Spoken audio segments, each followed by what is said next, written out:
This is Tyler, your antisocial critic and the host of the AntiSocial Network, your number one source for anachronistic conversations online. Come join us each week to hear opinions from some of the best voices discussing entertainment, politics, religion, and modern life on the internet today, most of which you've never heard of, but I have.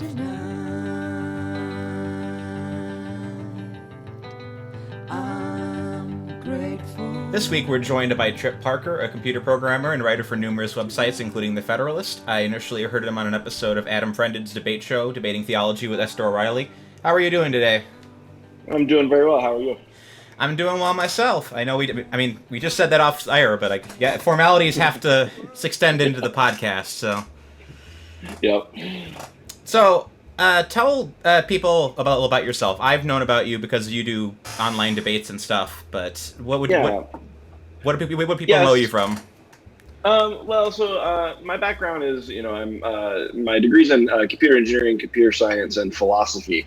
I do artificial intelligence research mostly out here in Seattle, for Amazon and Microsoft and a couple other companies. So that's kind of my background. But philosophy was my first love. I decided the first thing I knew when I went to college is I wanted to major in philosophy. But my dad told me they weren't building philosophy factories anymore, and so instead I also had to get something in computer engineering. But I'm a really big Star Trek fan.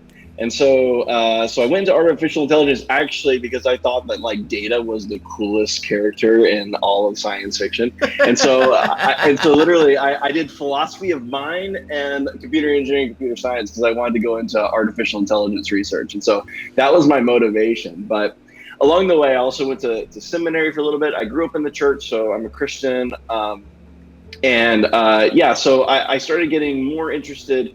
Obviously, the new atheists kind of sparked a bunch of debates and that kind of stuff a while ago. But now it's with YouTube and everything, it's expanded and it's gotten more fractured in terms of what debates people are having in terms of the atheist community and the Christian community. And now there's more voices in the room, which has led to some really interesting people like Adam Friended, who's an atheist but not an anti-theist, which is a really important distinction.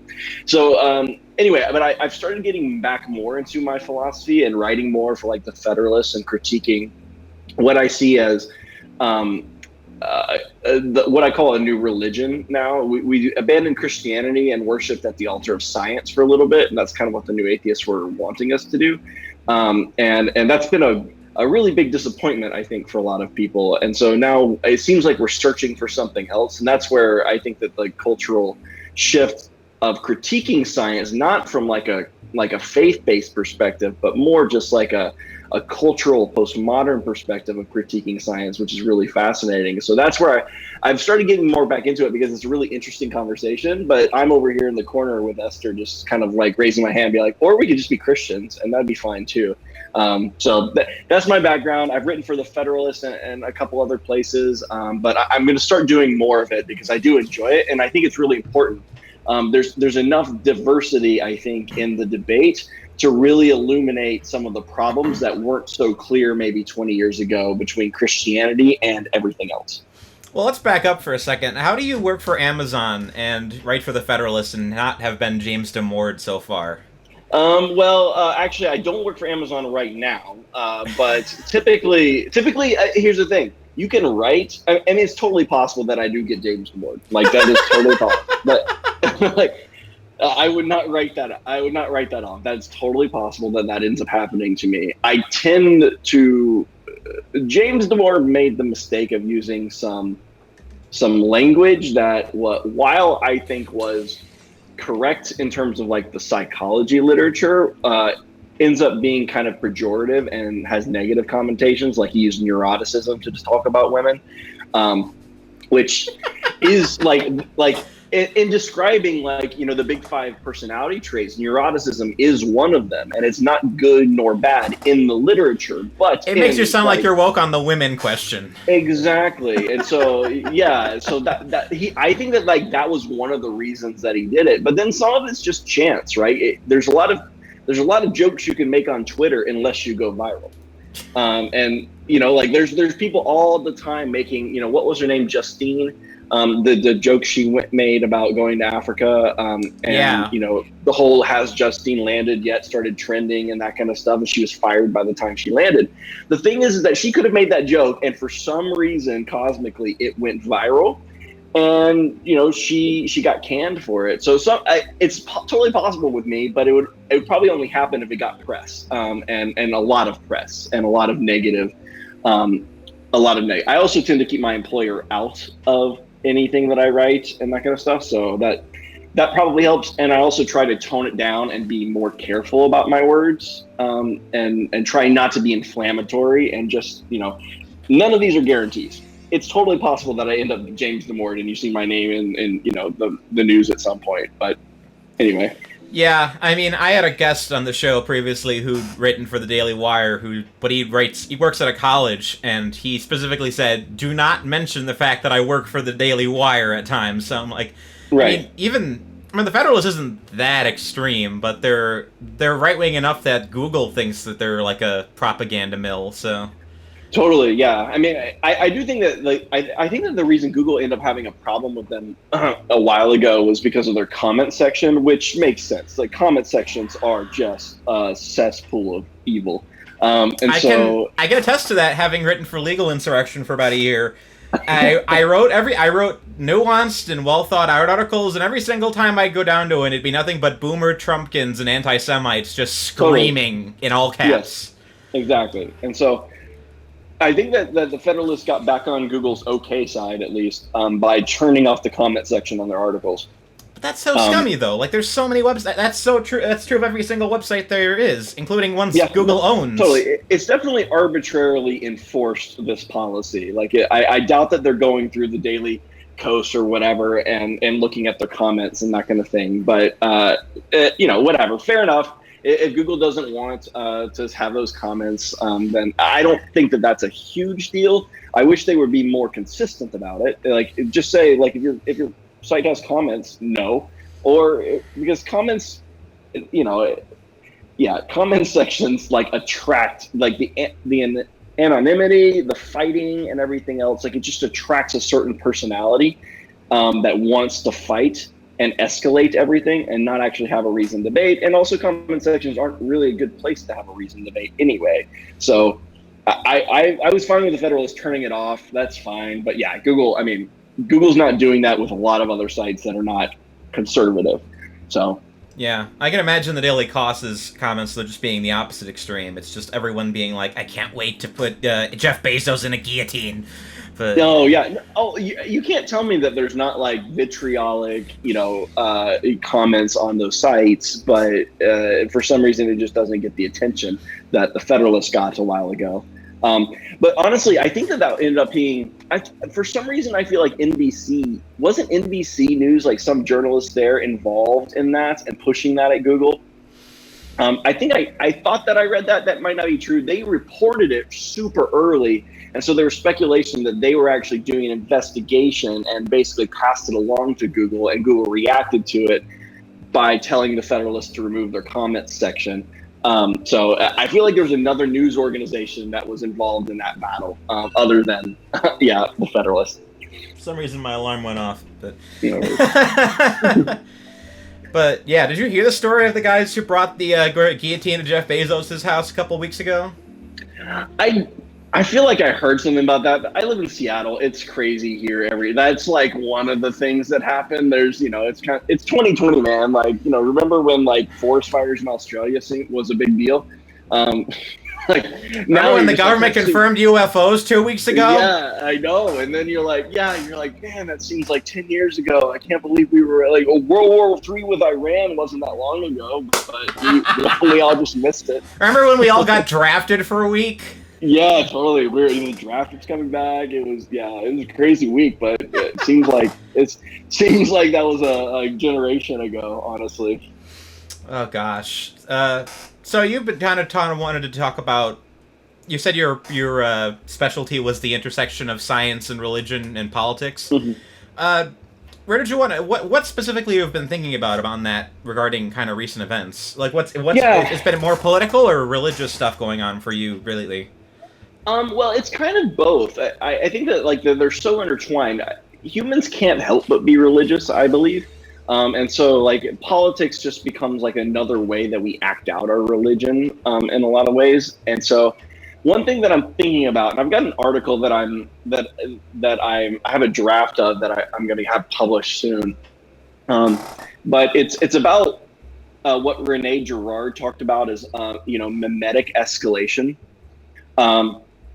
And so Rene Girard was a Christian, and he had this idea of mimesis, and he taught at Stanford for a long time. Actually, Peter Thiel studied under him, interestingly enough, and that's one of the things that made Peter Thiel think that Facebook was going to be huge, was because of mimetic desire. And so the idea is that we're social creatures, and so we look at what other people see, believe, think, do, and it makes us want to see the same things, believe the same things, do the same things. We mimic each other, right? So he has this idea of mimesis, that's a positive reward mechanism in our brain. And so, I often say that, the slippery slope fallacy isn't actually a fallacy. In an undergraduate, philosophy course, slippery slope is called a fallacy because there's no logical reason why if you give X, it necessarily has to go to Y, which logically that's true. That was like an argument like 10 years ago, too. It's like, just because we're going to have a couple of government policies doesn't mean we're going to have a fascist Marxist state 10 years later. Oh. Well, because it's a logical fallacy. Like you could say it's an informal logical fallacy. However, it's kind of a truism of human nature. And so my contention is that the reason that it's a truism of human nature, that once you start doing this socially, it does go to the extreme, is because we're all mimicking each other and escalating that mimicry. So you do it, I see you do it, so then I want to do it a little bit more, and then you see me doing a little bit more, and then it just escalates.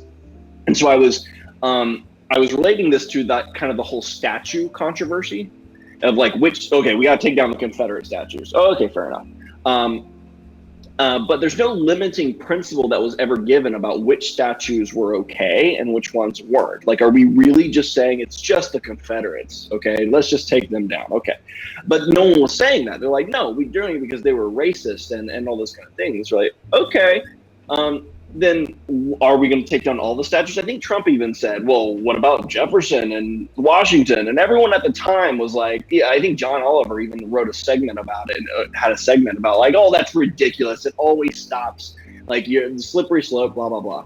But of course, now we've seen that it did escalate. And now it's Columbus and Jefferson and Washington and everyone else. Like, and so now even Martin Luther King, like, is he okay? Now even the musical Hamilton, they're being accused of like celebrating racists and all this kind of stuff. And so you're like, okay, what's going on here is this kind of mimetic escalation.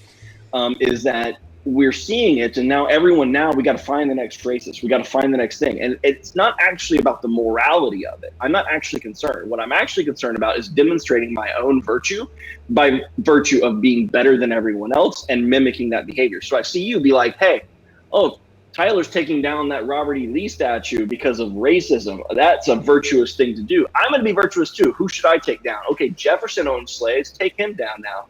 And so you just escalate. It's not actually about like, there might be reasons. I actually don't disagree that taking down the Confederate statues was bad or is good. That's fine. I don't have a problem with that. I have a problem though with the reasons that I feel like we're doing it, which has to do with mimetic escalation. And Rene Girard brings up actually, talks about the story of Jesus and the Pharisees, where Jesus corrects the Pharisees and he says to the Pharisees, you guys say, had we been in the spots of our forefathers, we would not have killed the prophets like they did. And he's like, and basically says, no, that's not true. You would have, for the exact same reasons that you're standing in front of me and criticizing me right now. And so the same thing that I think can be applied to the people who really want to like engage in this mimetic escalation, because what you're doing is you're mimicking the culture around you. For your own purposes. Well, what were people doing that were going along with slavery or anything else, or the Germans in Nazi Germany, right? Well, they're just going along. They're just mimicking what other people are doing. It's actually the people that mimic the least who are least likely to go along with the sins of their time, and more likely to actually to kind of buck against it. And so that's what you see with like Martin Luther King. Right, there wasn't a lot of mimicry going on with him, What he was doing, well, like the nonviolent movement was one part of the civil rights, revolution, but there was another part that was very much okay with the violence. And he was bucking against a lot of those trends by saying, no, I'm going to sacrifice myself and I'm going to be loving and caring and all those kind of things. I'm going to stand up for what's right, but I'm going to do it in a certain way that's going to engender love and not hate. That's a hard thing to do. That's not him mimicking anyone else, because there's a lot of other people that weren't doing that, but they followed him once that mimicry started. And so my thesis is that these people that are caught up in this kind of moral, mimetic escalation, actually what they're doing is just the same thing that, like, those people would have been slave owners 200 years ago, 300 years ago. 100% they would, because they're just mimicking what everyone else is doing, and they would engage in the same thing. They're the most likely ones to have done that. That's my thesis, at least. I'm sensing a lot of Jonathan Haidt's righteous mind in there too. Yeah, so I'm a big Jonathan Haidt fan as well. Yeah. Our mutual friend Adam is too. Yeah. I mean, I don't see anything wrong with your analysis in regards to the idea of mimicry. I think that a lot of it comes just down to how much the narrative gets placed above almost everything else in modern politics. Or the other big piece you had done recently for the Federalist was the progressivism as religion piece, which is it's a common sentiment nowadays to kind of dismiss the social justice stuff as religion, but it does capture kind of the way that personality functions within the like the diehard members of the progressive left, where in the secular worldview, it does take on a religious dimension to it. And it's like you said, there's no limiting factor to it. So because social justice is the goal, and the goal is goodness in and of itself, the kingdom of heaven on earth, and at that point, you start falling into the mistake that all of the totalitarian left parties make, wherein, well, what do you have to do to start getting perfection on earth if there are pesky, imperfect people in the way? And so you just start canceling people, you start going through the society, and you start funneling power up, because at the end of the day, the standard is the thing that has to go, is the most important thing, and it will always escalate towards this perfection, and you just got to keep throwing more stuff under the train, just so you can that's, keep it moving. Yeah, and that's, in the Federalist piece, I'm not unique or like not even close to claiming that this looks like a religion. What it looks like to me is a broken religion, like a severely broken religion, because it's missing some core mechanisms that you would need for a stable one. And my Federalist piece was about atonement. They have no way of really atoning for their sins, because it's an all-encompassing like racism like narrative, so everyone's got it.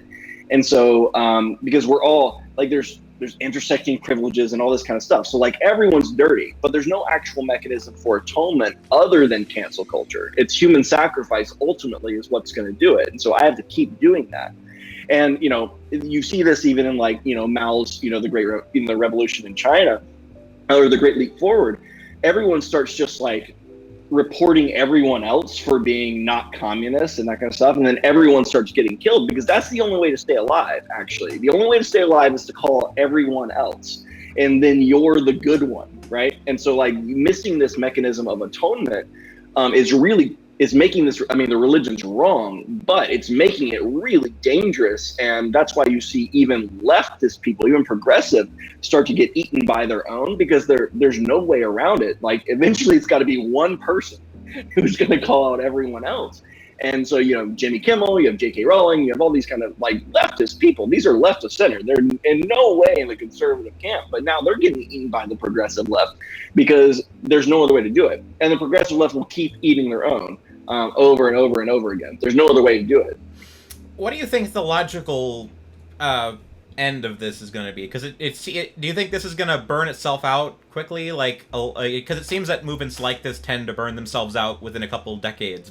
Or do you think we're going to go into full cultural revolution mode? Because it kind of feels like all the power right now, especially in the past 3 months, has just spiraled into the hands of this small group of more than borderline Marxist intellectuals who have basically arrested the entire cultural debate. I think that's true. I'm always reluctant to make predictions about these kind of things. Yeah. I don't know. I think either case is plausible that it burns itself out just by virtue of being an unsustainable model. Like, I actually view that like classic communism as far more stable because, rich versus poor is kind of a stable class. Like, it's awful, but it's more stable. This one is fundamentally unstable because you don't have stable classes. Right? It's an infinite number of dimensions by which you can do this kind of victim oppressor kind of analysis. And so because of that, it's fundamentally unstable in ways that like communists can make everyone poor, right? And then you get rid of the rich people, except the people with power. And so it's actually stable. Like, that's why North Korea is still a thing. That's why China's still around, that kind of stuff. And so like I wouldn't say it's long-term stable, but it's more stable. This one is fundamentally unstable. So I could see it petering out just by virtue of that. It could also do a whole lot of damage on its way out. And so that's very possible. I think it's also possible that finally we get enough people. This is where going back to the mimetic desire, who just realize that actually they only have the power that you give them, right? All it takes is a couple of companies, for instance, then when this Twitter pile-on happens, just don't cave. Just be like, no, that's silly. That we're not going to do that. Have a nice day. We've already lost Chick-fil-A, though. I know. The problem. Well, the problem is that when the companies do that, it encourages more of it, and again, this becomes this mimetic escalation. But all it would take is a couple of companies to say no, and then everyone to realize actually the sky didn't fall. That company didn't immediately go bankrupt. These people can't actually burn, the Walmart to the ground and all that kind of stuff. Then all of a sudden, I feel like, again, then you would have kind of a mimicry in the other direction, where now everyone can just be like, okay, we can safely ignore these crazy people.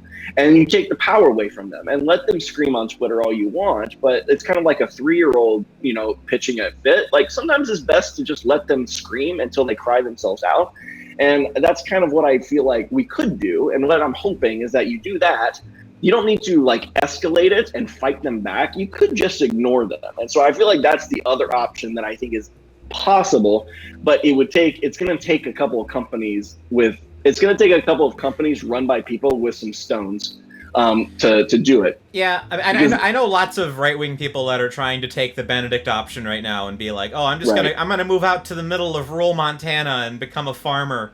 Which, that seems to be all the rage right now for people under the age of 25. And hey, my life goal is to become a hermit, so I completely get it. But I mean, it's when I look at the last few months, the bridge I really see that was connected was with George Floyd. You had an honest case of a really bad thing happening to someone who didn't deserve it. Mm-hmm.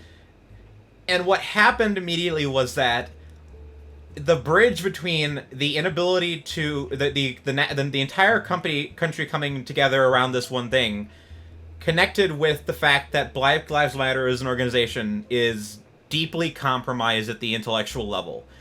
And it just created this bridge between these two things where suddenly all the power is flowing in one direction. The immense social capital of America's sense of guilt towards real problems in America about racism and classism and whatever you want else, it just got funneled into this bridge, and suddenly all of the power is heading in one direction. Like, the fact that freaking Robin DiAngelo is now the most popular writer in America because every corporation is buying 100,000 copies of her book.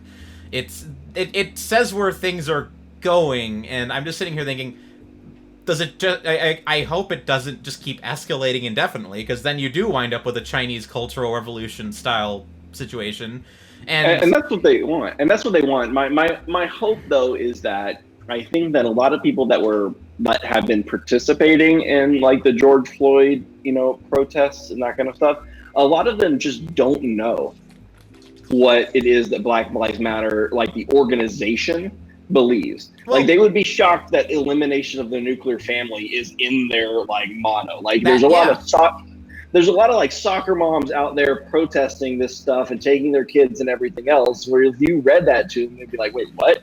I'm not down with that. I mean, the Smithsonian Institute just came out like 3 weeks ago and like said that, oh, the nuclear family is white supremacy. I'm like, oh, right. Gosh. Yeah, no. And thankfully they actually removed that exhibit because it was nonsense.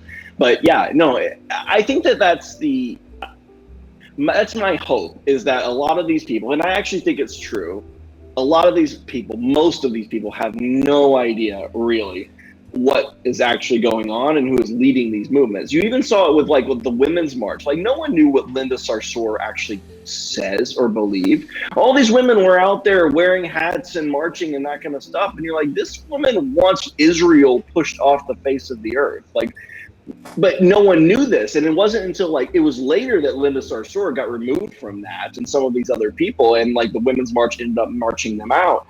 But that's what I think is happening, is that these people, they leech onto other, they're like a virus in that way. They're parasites onto other institutions. They actually can't, they will end up killing the institutions that they take over if you let them. And so you see that in HR departments and corporations, you see that in universities, you see that they need the institution to exist independent of them, but then they come up and a small minority of them want to take it over, but they'll end up killing them. You're going to end up killing all of these universities, you're going to end up killing a lot of these corporations, you're going to end up killing a lot of the movements that could do some good. Black Lives Matter, the movement, could do some good. The Women's March could do some good. It cannot do some good if you're going to marry it to this this kind of perverse ideology. Yeah, you can't just marry it to Marxism and this notion of all good things moving in the same direction. Otherwise, it's just right. But that's their strength.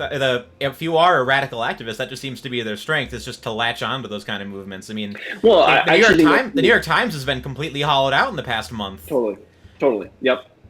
Yeah, I mean, no, well, that's been their explicit strategy, right, is to do that. And they've been training the universities. It started with the universities, and then they started training for it. And that was explicitly some of these departments. They weren't trying to produce academics. They were trying to produce activists and then send them out for this purpose of infiltrating these various departments and these various institutions. So that's been the explicit strategy. They've been incredibly good at it. It's kind of amazing how much headway they've made in the last couple decades. I think if you describe the kind of conversations we're culturally having now to someone even 15 years ago, they'd be like, what on earth are you talking about? At this point, Hillary Clinton, Barack Obama are still against gay marriage. But now, what are you talking about with transgender? What are you actually saying here? But that was in 2005. In mid 2000s, California was voting to make homosexual unions illegal in the state by referendum. That was the conversation we were having 15 years ago. And I'm not saying that was good, but we've come a long way. They've been really good at it. It's actually, I mean, it's impressive if I wasn't so worried about where they want to take it, but it actually is impressive as a strategy. I'm curious as to what's ultimately going to arrest this, because I could see the Democratic establishment stepping in and being like, yeah, we're gonna pay lip service to all this and just kind of keep letting it burn itself out for the meantime, and just keep putting the horrible establishment Democrats in power for now, and just kind of hope that all the Bernieites kind of go away, and you see the full Cultural Revolution situation where everything just starts fracturing indefinitely, and then at that point it becomes the power is going to start gravitating to whoever can arrest the narrative, and I would not put it past anyone at that point that it wouldn't fall into someone really dangerous. Yeah, I mean, I think that the Democrats, I think that a lot of Democrats, they want to believe that they still have the reins on this horse. But I really don't think that the mainstream Democrats do anymore. And I think that that's mainly the media's fault, is that there's still the donor class in the Democratic Party is not super interested in a lot of the things that, AOC and these people want to push. However, the media actually makes it so that they have to be more extreme. There's a reason that Joe Biden's platform is what it is. And that's the progressive wing running things with the help of the media, because the media can shine the light where they want to shine the light. And they're not particularly objective, and they don't even care to be anymore. And so I think that that's what's given them so much power is, the squad and all these people, they have the mic. And they'll use it, and they'll get on MSNBC and CNN and all that stuff. And you'll have Don Lemon carrying water for these people all over the place in ways that they wouldn't for a mainstream, kind of centrist Democrat Like, I mean, Amy Klobuchar is not a radical by any stretch of the imagination, but there's a reason she's not vice president. Like, there's a reason for that, and it's because she just doesn't move the needle with the progressive base, which is actually who's actually running the media now. Like, these are all a bunch of Manhattan super progressive people running the media, and they've got the mic, and they can hand it to who they want to, and whoever they hand it to, that's where the polls go. There's a reason why they wanted to stop Trump from, doing his coronavirus, talks and that kind of stuff, because his polling numbers started going up the more that they did that. So then they just cut it off, and we're not going to air this live anymore. And like, they're going to say, okay, because he was lying. And of course, Trump lies all the time. Like, sure. But they were doing it for a reason. They'll hand the mic to someone for a reason. There's a reason they were all airing Trump rallies, in 2016 during the Republican primary. Is because they actually kind of wanted him to be the nominee. That's my view. They wanted him to be the nominee. Hillary Clinton wanted him to be the nominee. And so they gave him a bunch of free press, knowing that that's where they could push the polls. And they can do the same thing with the Democratic Party. They can pick and choose. And so that's why even someone who you would normally consider kind of a mainstream Democrat like Joe Biden has the platform that he does, which is the most radical platform in the history of the United States in terms of the left. Like, it just is across the board. It is almost the platform that Bernie Sanders would have written.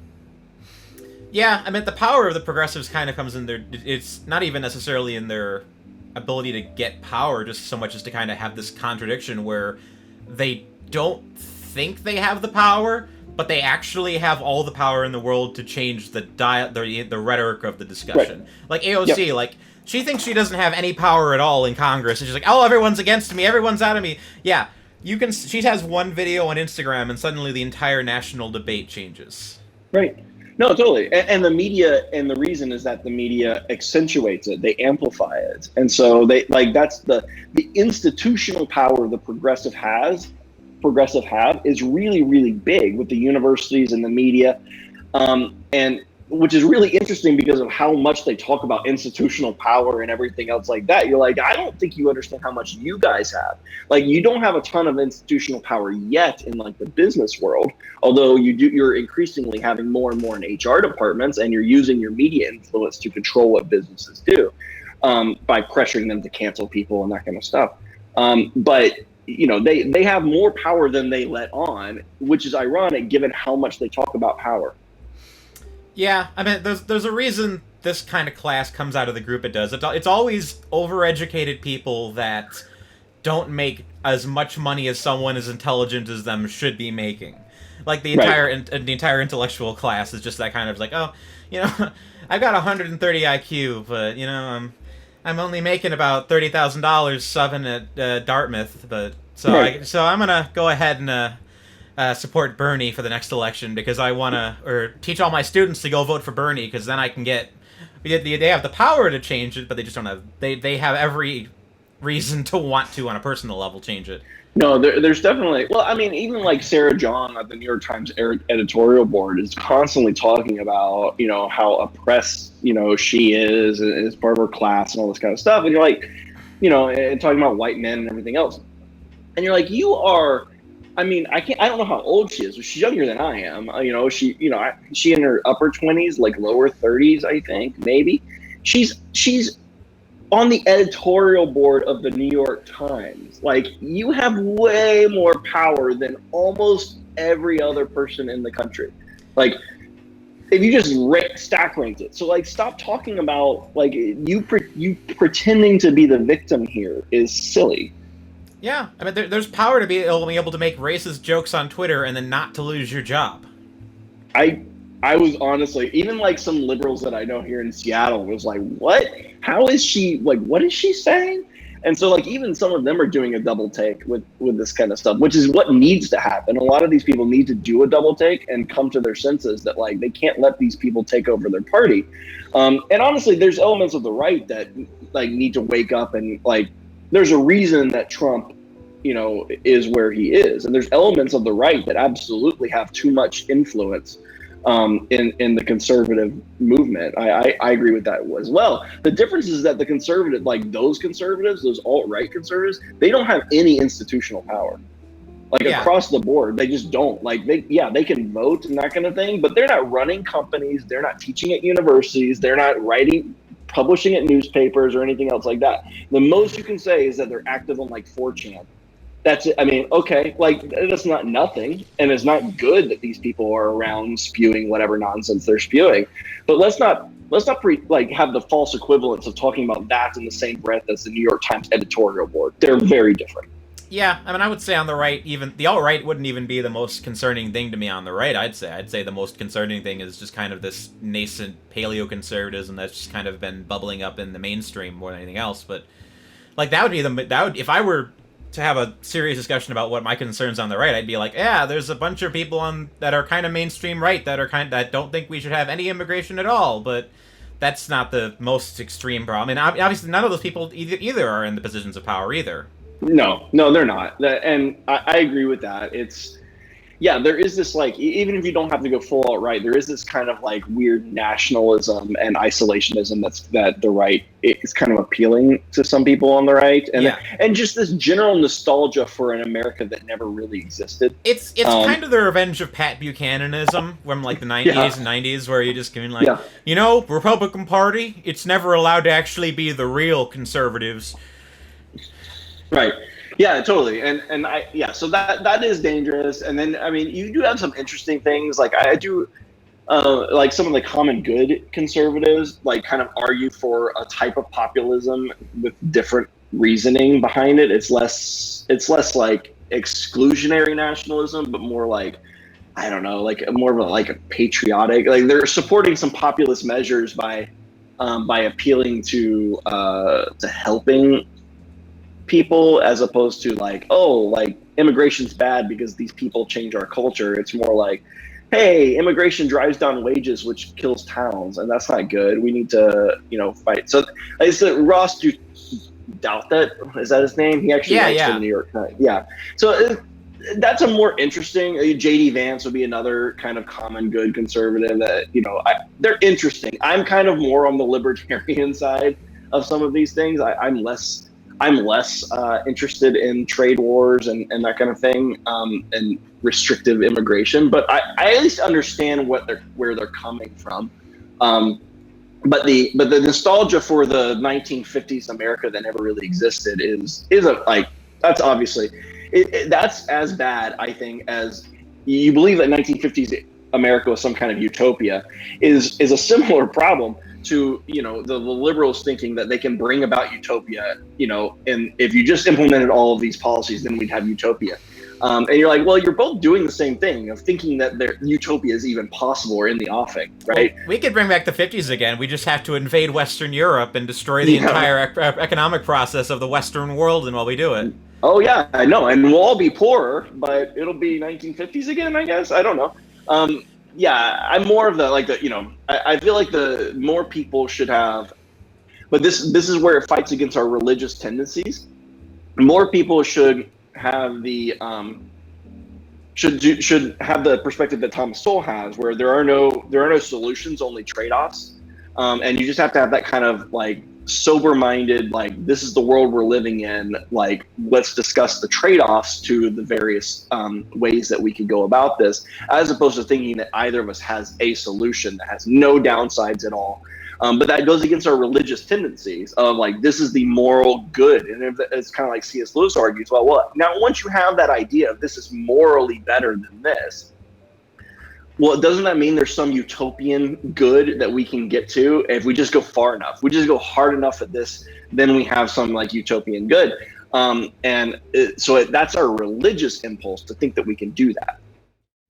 So we haven't really touched upon the other half of the discussion ideas about religion and stuff. We talked a little about how it kind of fits into politics, but what have you been thinking about religion as of late with everything going on? Well, I mean, again, they're all bleeding together. You see our religion. I mean, I'm just let's talk about like mainline evangelical Christianity. You see it being infected a lot by some of the political arguments that have been going on, and some of this is like you see what's going on in like the SBC and a lot of the mainline. I think that the Methodist Church is bringing in Robin DiAngelo to like Yeah, no, they're actually bringing her in to teach them about anti-racism and all that kind of stuff. And so, again, this is where I'm saying, like, our politics are becoming our religion, and they're bleeding together in a way that's incredibly unhealthy.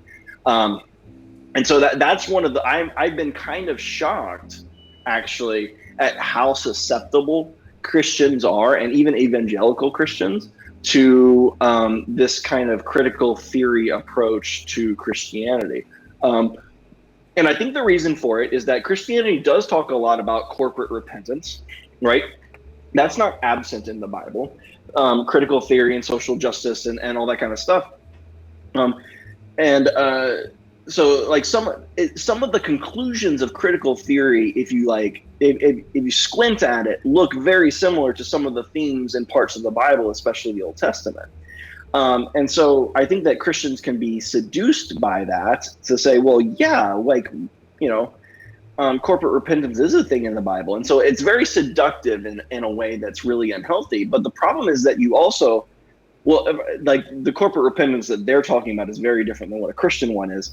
But additionally, you get the praxis of critical theory that alongside of some of the conclusions, which means that it's going to deconstruct things like the Bible. And what Christian teaching and theology actually is. It's going to have to, because that's what critical theory does. It's all about power dynamics.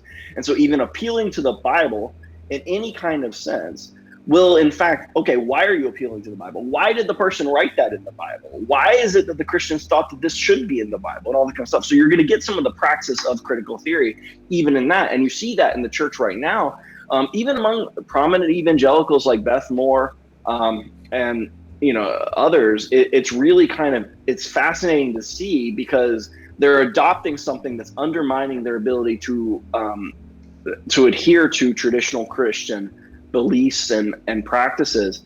And so that's one of the worrying things to me about it, is that you're seeing this in the SBC, you're seeing this in mainline Protestants, you're seeing this kind of across the board. It's really interesting that the ones that are resisting it best are the Catholics. But that's because that's because the Catholics have a really strong tradition of, what is church tradition, right? It's not just what's in the Bible. It's also church tradition. And if it doesn't, any conclusion that goes against church tradition is going to be kind of rejected institutionally out of hand. And you're probably not going to get a lot of people that, majored in women's studies becoming cardinals and bishops and that kind of stuff in the Catholic Church, because that takes a long time, right? And so they've been a little bit more immune from it. But the evangelical churches have been super susceptible to this. People are getting the seminaries, they're getting into the churches, they're getting into a lot of other places. And so that's like one of the worrying things to me, is that I would want the church to be salt and light in some of these conversations. But the problem is that the church is actually being seduced by it too. Not the big C church, the little C churches are being seduced by it too. So those institutions are also being infiltrated by this. So that's some of my religious kind of, the problem is it's all bleeding together. There's not really a distinction anymore between our politics and our religion. They're all one and the same. I mean, when it comes to, speaking anecdotally, when I look at the evangelical church as the ones I attend, the one my friends attend, it seems to be really hitting sporadically in terms of where it seems to be hitting. I mean, American evangelicalism has such a conservative culture that I don't really see it making huge inroads into like the body of the church, or the vast numbers of people, especially out in like the country. Like, there's no way you're gonna get it out there. I mean, I'm sure rural places would be more, more resistant to it. But honestly, I'm less optimistic, I think, on this than you are. I actually think that the church is in trouble here, because there's a lot of appealing conclusions that people want. I'm sure it's happening at the level of the executives, and especially in progressive areas. I mean, but I live near Chicago, and I've already seen progressive churches, and I've already seen churches that go miles out of their way to make concessions to progressivism, like Episcopalians or Lutherans to some degree. Like so it's not like, I think that's kind of existed for a while if you are kind of in those sects that are a little more openly progressive or openly wanting to deal with political issues. But I have a hard time seeing how this can stick, especially since at some point Christianity is it's fundamentally the enemy of progressivism, a certain kind of secular progressivism, and the two just don't get along for long periods of time. No, I agree. It's not really Christianity, and that's my point, is that it's co-opting Christianity in Christianity's name. It's similar to like what the Nazis did with the church, right? Where it was no longer really the church, but it's called the church. And like Christianity is obviously not compatible with, you know, Nazism or anything else like that, but it got co-opted by it. That one was by force. This is more by by a different kind of infiltration. I'm less optimistic on this. I don't think that there's a huge bulwark against it. Because I actually don't think that the churches have done a really good job explaining Christianity to lay people. And so now that this religion is almost all pervasive, it's everywhere. Now it's in our politics, it's in our social media feeds, it's everywhere. It's every conversation's this. We're protesting alongside Black Lives Matter organization. Like it's everywhere. And so it's permeating even the lay people. To a degree that I am worried about the church, because I don't think that people have been prepared to resist it. I think it's just seductive enough and it's just close enough in some of the language and that kind of thing that it actually is appealing to a large segment of even evangelical churches, even conservative evangelical churches. I mean, you see it. Like I said, I'm mentioning the SBC in particular because I see those churches and Southern Baptist Convention churches, or even the SBC handles, or talking about anti-racism and tweeting about things like that, like adopting the language of the Robin DiAngelos of the world. That's crazy. They should absolutely be rejecting these ideas. And so either they don't understand them, or but that would worry me too, even if they didn't understand them, because they're adopting it. And by adopting the language, then you adopt the framework in which the language exists. And then you start applying that framework to other things like the Bible, like church tradition. You start saying, well, is the reason that the Bible says this because of the patriarchy or whatever? You start asking those questions. And once you start asking those questions, it belies a deep rot at the foundation of your church. At the point that you start saying, like, okay, is the reason that we only think that Jesus had 12 disciples and they were all men because of the patriarchy? Like, at that point, we're like, okay, we've lost the thread here. We're no longer talking about Christianity. We're changing Jesus into our image, and that's what I fear that we're actually going to do. I agree, it's not compatible, and these people won't be Christians at the end of the day. But I am worried that a lot of people are being seduced by it. I have two minds on how much I think this is gonna infuse the church, because I've seen both extremes at the level of how this seeps in. Like, I've seen my old church had a very progressive youth pastor, and it created a very progressive youth culture around with all like the kids in that generation. And you do have situations where if you are susceptible people that don't know better, they can be drawn into that kind of thought process and get drawn into all of the ideology. But on the other hand, I see people that are more politically aware and are more aware and have a deeper understanding of things. And when their pastor starts talking about the history of American racism in their sermons, they just wash their hands of it and find a new church. Like, so I've seen both extremes on this. So I also think that at some point the religious culture is just not going to handle well with the progressive culture, because progressive culture, it's always moving towards that goal. It's always moving towards the ideal. And at some point, one of those progressive Christians is going to turn and say, why aren't we being nicer to gay people? Or why aren't we talking about trans issues? And someone in the congregation is going to be like, well, that's not appropriate. It's not something. And at that point, it's going to break in half again. Because those two movements, you can't have the sex positive, gender doesn't exist coalition functioning in coalition with the traditional nuclear family coalition at the same time. No, I completely agree with that. And that's why I say it's fundamentally unstable. It will keep fracturing because it can't help but keep fracturing. Yeah. I just think it's going to kill a lot of churches along the way. Not that there won't be. That seems to be well, at least where I am, that seems to be happening. There are a lot of older church congregations have been falling apart for the last few decades. So, Yeah.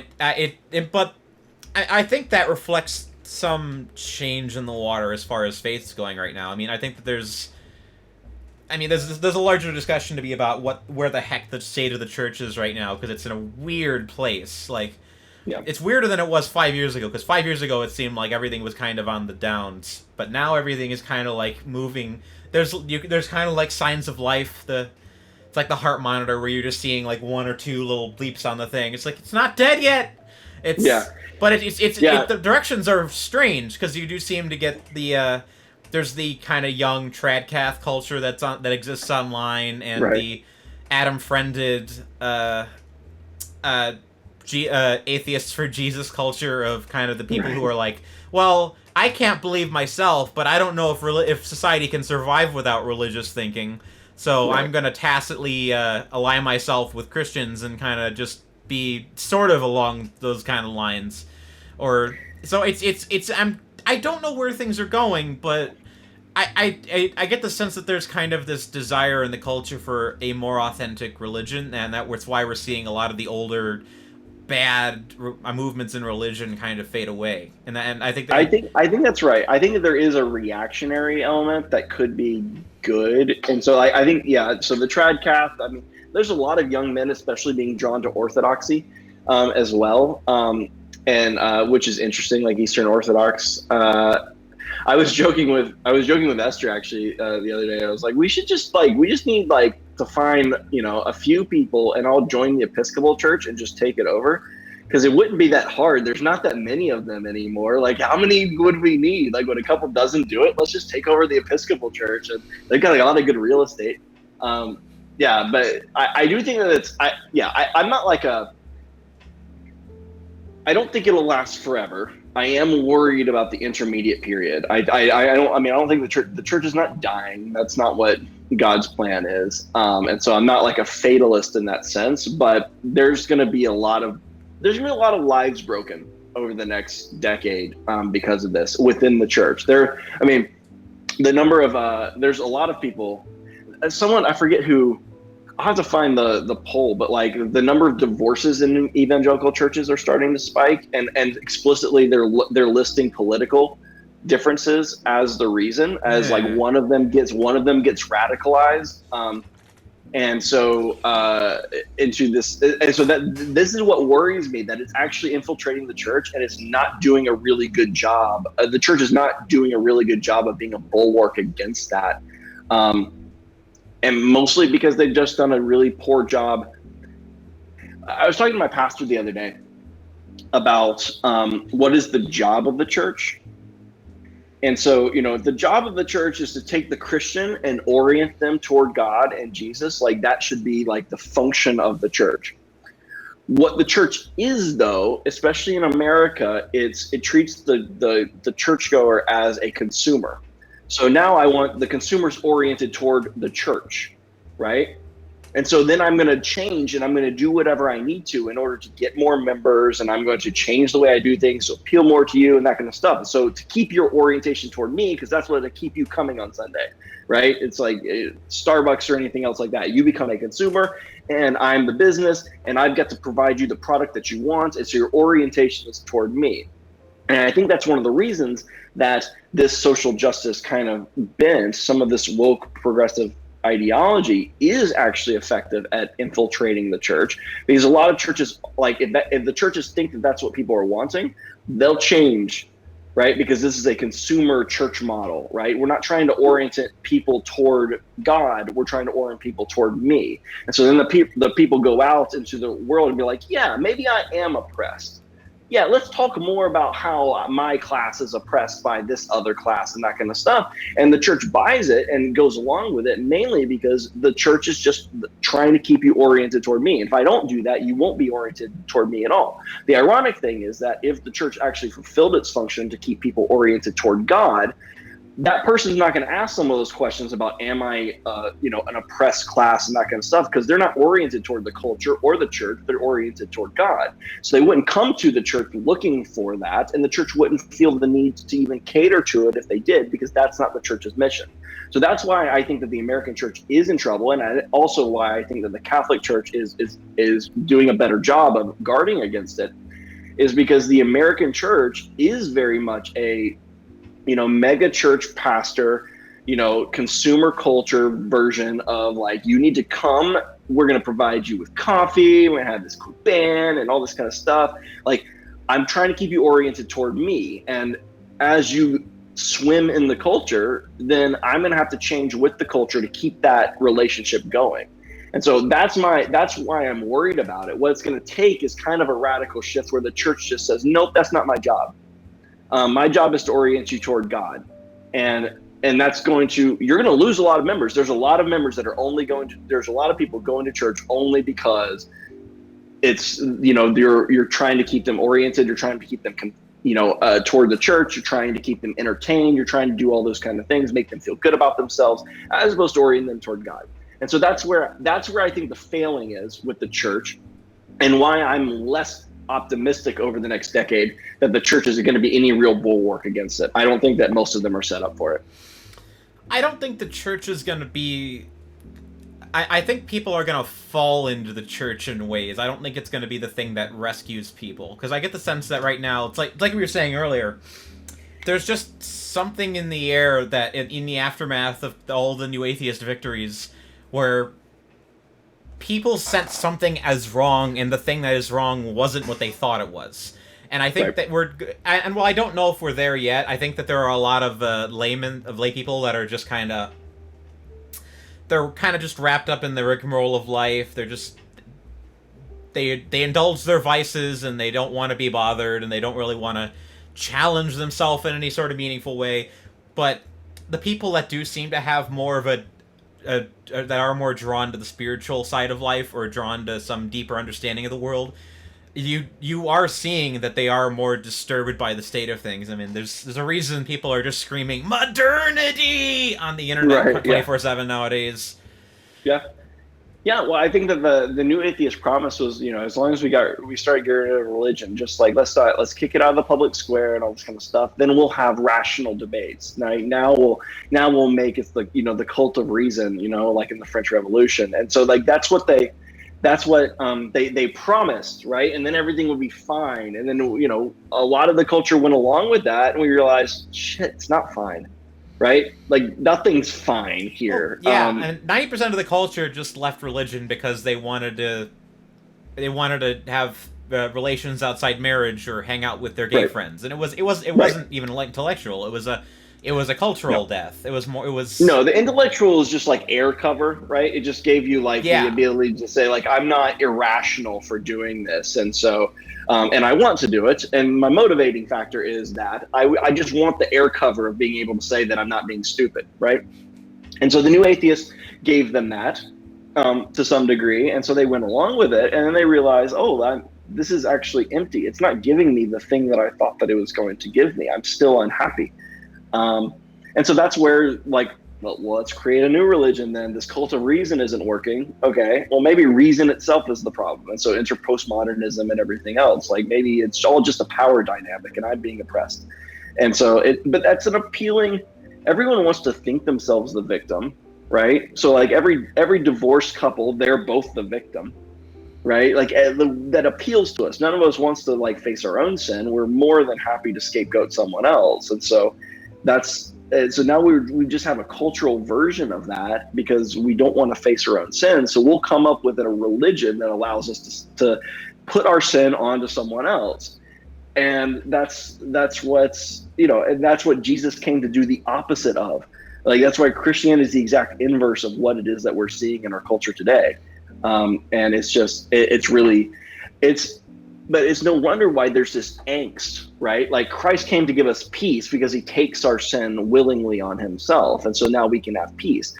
We don't have that anymore. So what we have now is the opposite of peace. Now what we have is eternal angst, right? Just go through Twitter and just see like, everyone is just miserable. right? Everyone's just angry, and there's all kinds of things going on that are outrageous and all this kind of there's just like this angst in the culture. You can almost feel it, right? You can almost feel like anytime you turn on the news or you see anything about politics or anything at all, you can't even, movies now, you can't even watch without it being a huge, like, is this problematic? Did they castrate people? You're like, there's just angst. Like, award shows now are about it. Everything's about it. And it's because it is the inverse of Christianity. And so it's going to give you the opposite of Christianity. It's not going to give you love. It's going to give you hate. It's not going to give you peace. It's going to give you war. And that's what we've gotten because we decided to turn the whole thing on its head, which is why I want churches to just say, no, absolutely not. I don't want this. There's a way for them. And I think the church should. There's a way for the church to engage in like the ways in which women have been, treated even within the church. There's ways of them doing it that's appropriate, and like there's repentance there that's needed. That's perfectly fine, and it's good. It's actually what Jesus would want us to do. We do not need to adopt critical theory, critical genders or gender theory or critical race theory to talk about race. We don't need to adopt that. That language needs to stay out of the church. It's completely unhelpful, and all it will do is bring war into a place that's supposed to generate peace. There you go. I mean, we've been kind of going at it for about an hour now. I don't want to waste too much of your time, but I did have in terms of the discussion topics, I did have my one stupid question I wanted to talk about. We can. I still got like 15, 20 minutes. So, obviously, right now the things are kind of crazy, and people are trying to figure out what the heck they're supposed to do with their life, and the one thing that's really annoyed me in the past couple weeks was, in terms of theological debate, was the alien discussion that arose. And because the first thing that always happens the moment that discussion pops up is every single atheist jumps on Twitter and screams, "If the aliens exist, you can no longer defend your monotheistic notion of God." I mean, it should go without saying that's a complete non sequitur, right? Like, I would ask, if someone, I've asked people, like, okay, can you give me the logical argument for that? Like, give me premise, conclusion, right? What makes you think that just because there's aliens, there therefore cannot be God? At best, you're changing some people's conceptions of the reading of Genesis, I guess, but like that's not an argument against a monotheistic God in any way, shape, or form. The cosmological argument by Thomas Aquinas would still totally stand. The Kalam cosmological argument by William Lane Craig would totally stand. You still have this problem of why is there something rather than nothing? You didn't solve any of them, and those are the primary ones. The argument for God's existence wasn't, we're the only ones here, therefore God exists. That was never the argument that anyone ever made. And so therefore you saying, well, aliens exist, therefore no God, you're like, no, there's no argument for that. It's a complete non sequitur. It's not even an interesting, I don't even know what to do with it. It honestly, it baffles me that I even have to debate with someone about that, because you're like, it's like you saying I found an orange, therefore there's an egg in China. You're like, I don't even know what you're talking about. These are not related concepts in any way, shape, or form. So I remember actually, I grew up in North Carolina, and there was this kind of libertarian talk show host named Neil Bortz. And they were talking at the time about whether or not there was water on Mars. And he just went on this rant about how if they found life on Mars, then that would absolutely disprove religion. And I wish I knew the date, because I would love to do it. I would love to look at it, because I actually called in. I was like, okay, Neil, explain why. Why, if there's life on Mars, say we found some bacteria on Mars, why does that disprove religion? Give me the argument. He's like, well, 7-day creation. I was like, no. Disprove religion, not a particular reading of Genesis or anything else like that. And also, I don't even think that the fact that there be life on Mars would disprove most readings of Genesis at all. But I was like, okay, fine. Maybe there's some silly person who really thinks that Genesis says, we're the only life and that's how God made it. Okay, let's ignore them.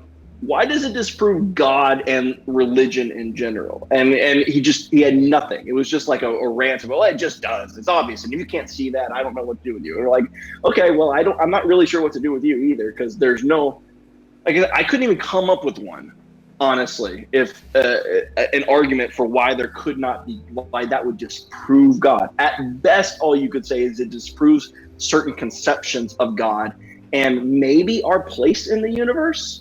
Right? I mean, but it wouldn't necessarily disprove the Christian idea that we're made in the image of God.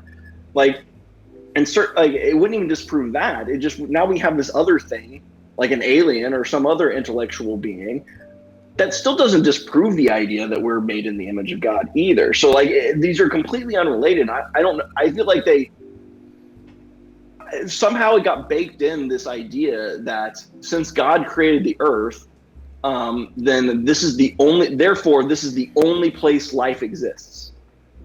And I don't know anyone who would argue, I don't know any serious theologian or philosopher that would argue that that's necessary, that therefore God did not create any other life anywhere else in the universe. I don't know anyone who would actually argue that. Like, I'm sure there's someone, but no one's serious. Nowhere in any of the philosophy studies, nowhere in any of the theological readings or anything else like that have I ever come across anything like that idea by anyone serious. Yeah, it strikes me as kind of an artifact from the creationism debates of the early 2000s, where it's one of those, I think it's one of those things that just hasn't gone examined in a widespread way because no one really talks about it. But there's just this kind of, it's that straw man version of religion that everyone in the early 2000s just was determined to set on fire, where it's like, oh, the world is like this young earth creationism, yada yada yada, that kind of stuff. But I mean, it causes a little anxiety to think that another species will come to Earth and could be like, yeah, we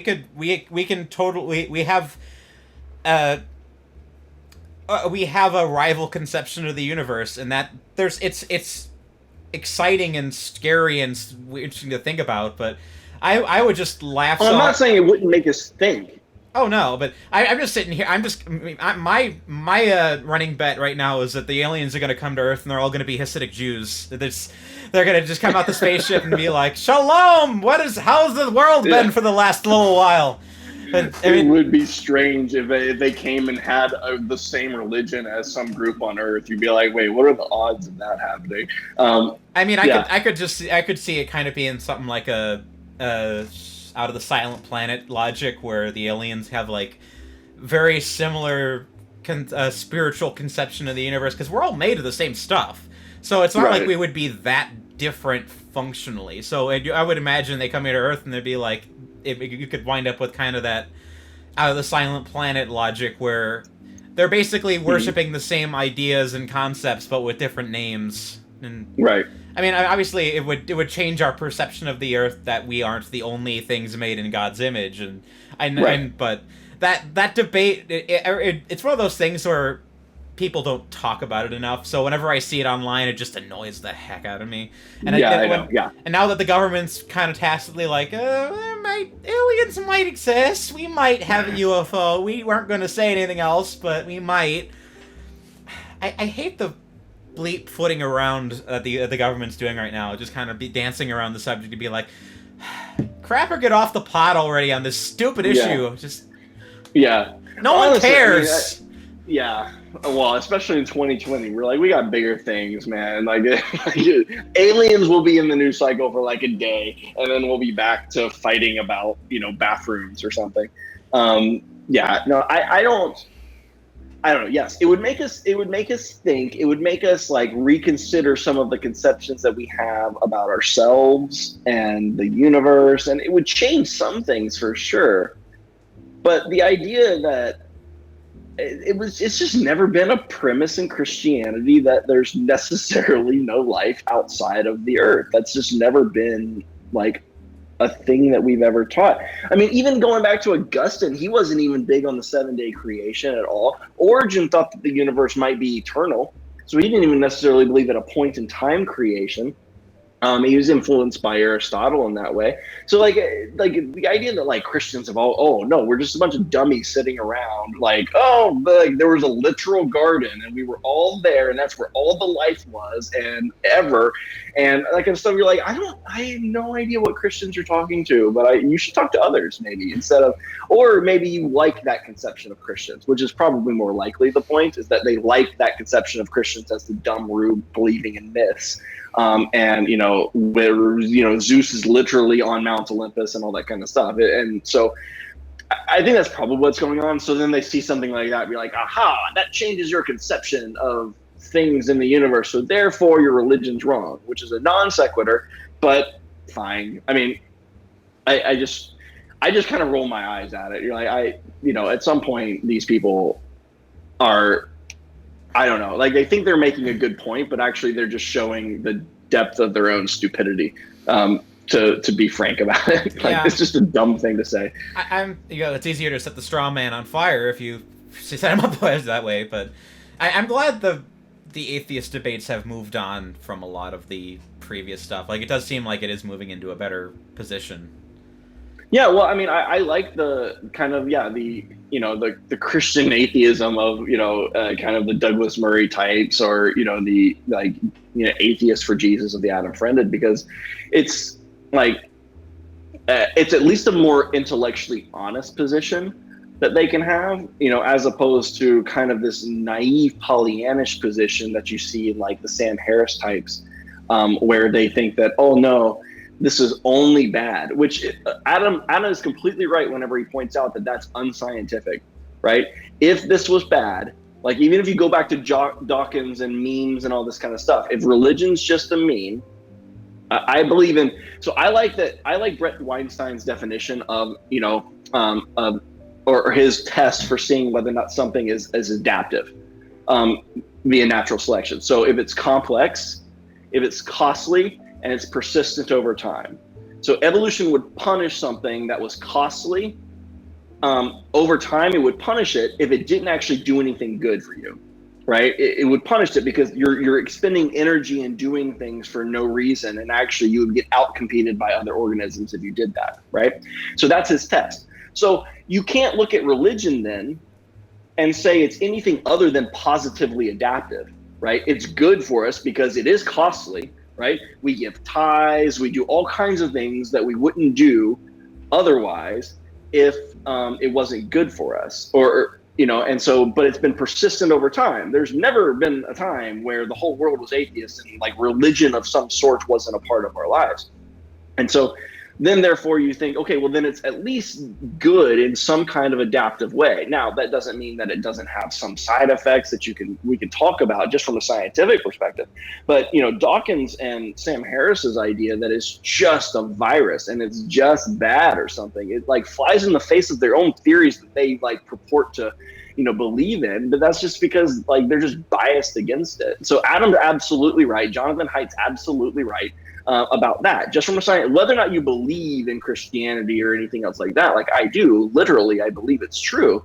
Like from a scientific perspective, you can't say that it's maladaptive. There's no way around it. You have to say it's evolutionarily adaptive. I mean, I think it's fair to say that there might have been a malignant version of Christianity floating around in the ether of American politics in the late 20th century that stuff was a reaction to, but going as far as they did to try to abolish all of it, it really threw the baby out with the bathwater. Right. Their argument that because this current version I don't like for X, Y, and Z reasons. Therefore, religion. They made a larger claim than just that was bad. It was that religion as a whole was bad, all of it. Right. So it wasn't even just Christianity. And so and that's just absolutely silly. It's silly. Things persist over like long periods of time, thousands and thousands and thousands of years. You can't call maladaptive. You just can't do it unless the environment so drastically changes that whatever trait you're talking about is no longer conducive to that environment. And so then we have to discuss, okay, well, did something change? Is it now maladaptive in ways that it wasn't then? That's another discussion. But that wasn't the one that they were making. What they were saying was that it was just bad. It only ever held everyone back and blah, blah, blah. And we would have been so much better off if 1,000 years ago or 2,000 years ago, we'd all just listened to the Romans and the Greeks and blah, blah, blah. And we'd have so much more science and et cetera, et cetera. And that is a silly position. There's a reason why those societies failed. There's a reason why those cultures failed. And it's not because of, I'm baffled by the way that they were willing to just throw out their own evolutionary theory. I get it if a Christian doesn't want to use evolutionary theory, depending on their views on it. But this is the thing you're touting as the reason why atheism is preferable. And yet you're throwing it out. You're throwing away the implications of it, even if it's true. And so that's where I do appreciate Adam. And why I listen to his channel occasionally is because he's at least just pointing out the obvious. We're like, hey, if evolution is true, then you can't say this. This is wrong, actually, which I appreciate. But yeah, and he doesn't try to straw man Christianity is another thing that I like. I don't think that he really understands Christianity a whole lot, and so that's where my and Esther's conversation with him about the New Testament and the evidence for that's where we're trying to go with it, because I just don't think he's super familiar with it. I don't think he would claim to be an expert in it at all. But I do think that he's a good faith and he's good faith, and he tries to be intellectually honest in ways that I honestly don't think that the new atheists were. Yeah, I think he's gone a long way to making the debate more interesting and honest. Because if I don't know what his desires are. I don't know if he's just a pragmatist trying to be observant, or if he has a worldview he particularly wants to advance. But if he wants to advance the cause of atheism, they have to address the problems of abolishing religion. If they think that that's the inevitable course, and they haven't done, and atheism hasn't done that yet up until recently, when they're and like you said, you have to acknowledge what religion is, and they haven't, and you can't just make the Thomas Sowell unconstrained vision mistake of thinking, oh, it's we just take away problems and the ideas, and then the good only the good parts left. Right. Totally. Yeah. No, and Tom Holland, I don't know if you read Dominion, but it's on my list. He talks about. What's that? It's on my list. I haven't read it yet. Oh yeah, it's really good. But I mean, he points out that people have this conception of Rome and Greece as if they had anything close really to the Imago Dei, us being made in the image of God and the inherent worth of an individual human. And he just when people make that argument, he's just that's completely absent, from Greek or Roman thought. Aristotle thought that some people were born to be masters and some people were born to be slaves. Plato thought something very similar. Certainly the idea of some kind of egalitarian nature of human beings was completely foreign to the Romans. And so these ideas came out of Christianity. You don't get them independent of it. And certainly there's nothing in the scientific literature that would give you that. We're not the same. I'm not as athletic as LeBron James, nor as smart as, I don't know, Stephen Hawking, I guess, is dead now. He was going to be my example. But clearly there are differences between us. So what gives us inherent worth? That's not a scientific category. Sorry. And so if it's not, so are we going to just get rid of the idea of worth entirely? Is it all just about functional cooperation? Well, what if I can paint you a functional cooperatively society that ends up really oppressing some group? That happens. Look what's going on in China right now with the Uyghurs, right? They're gonna that's a functionally stable society. China's not going anywhere. They could kill all of them and it wouldn't actually destabilize their society at all. Okay, is that okay? If it's just about cooperation, why not? If there's no inherent worth of those people, why not? But the inherent worth isn't going to give anyone.